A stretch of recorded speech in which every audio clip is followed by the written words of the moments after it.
Leo, welcome to your weekly horoscope for May 11th through the 17th. My name is Athen. Let's go and look at your chart for this week.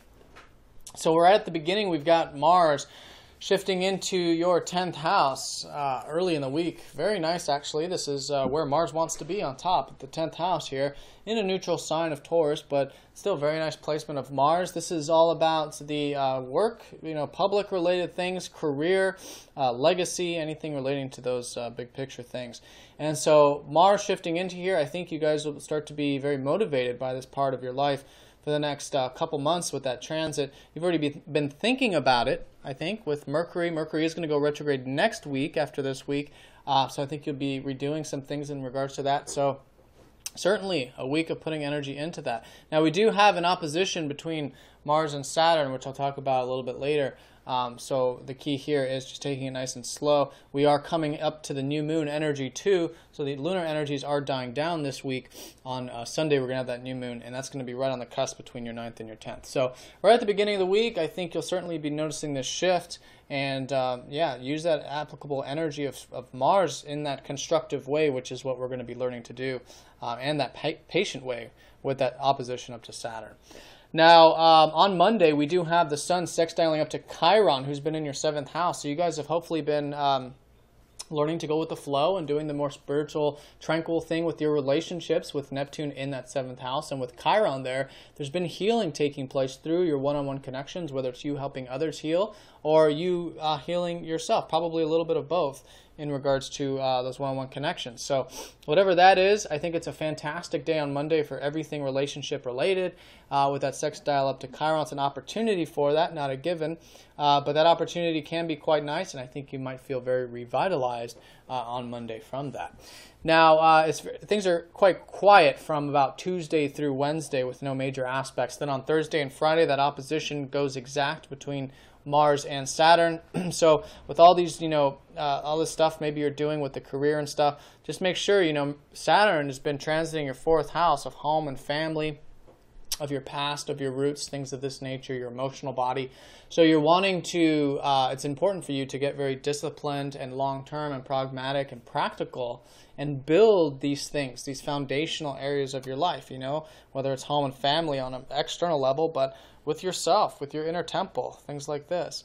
So as you can see here, this is more of the domestic side of life. This is more of the career, big picture side of life. So it's certainly a balance between these two aspects of your chart this week, especially around Thursday and Friday. So whatever you're motivated on here and actively working on, remember that the big picture here, the things you're going to be working on for the next 2.5 years and have been since around October of last year, has been relating to building a nice solid foundation in your life. So it's a balance between both, and you are reflecting on that as well. So that's going to be the major element, I think, of the week for all of us, is this opposition here. Then on Friday and Saturday, we have Venus trending up to Neptune and then squaring up to the North Node. So this is a very nice day for your groups. I think with Venus in that 11th house, maybe you guys have had the opportunity, and will all week, but especially Friday and Saturday, to be amongst friends, groups, community-related things, anything larger than self, even technological, anything else that's innovative and progressive like that. Venus is in a friendly sign here. And the 11th house, is all about connecting to friends and just other people and groups and stuff. So I really recommend that Friday and Saturday. I think you'll find that very peaceful, very tranquil, especially with that trine up to Neptune in that 7th house. I think, one-on-one connections, within that can be very, very nice. So, it can be very tranquil, very peaceful, very idealistic too in a positive sense. Now that square up to the North Node here, Venus will be squaring the North Node at the same time. So this whole year has been about, you building your nest egg in terms of the material side of life perhaps, or just enjoying life, the simple pleasures of life with the North Node in that 2nd house. So you may or may not have been feeling this personally because the North Node's not a personal planet. But if you look at this year, and this is going to be the energy for the rest of the year too, you've had this opportunity. There's just gateways, there's just openings for you to enjoy the simple pleasures of life. So a nice weekend for that, Friday and Saturday. But here it's the square, so it's just about working constructively with it. It's a square from Venus and the North Node, so it's not like a personal planet, so it's not like a normal square. It's just that you have an opportunity here to take some action in regards to maybe moving forward and growing with these second house matters. So very nice weekend for those things as well, Friday and Saturday. Now on Sunday, we have the new moon taking place right there on the cusp between that ninth house and that 10th house of yours. So you've already had a new moon in your ninth. So this past lunar cycle has already been about, the bigger expansive elements of life, travel, philosophy, anything that expands your mind, body, or soul.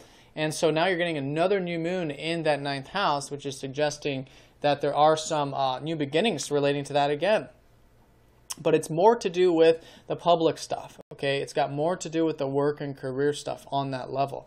So whether it's divinity, whether it's, your life path, figuring out more about what life's about, all of that is going to be playing a role in regards to the career or the public related stuff. So it's a new moon in regards to both of these energies.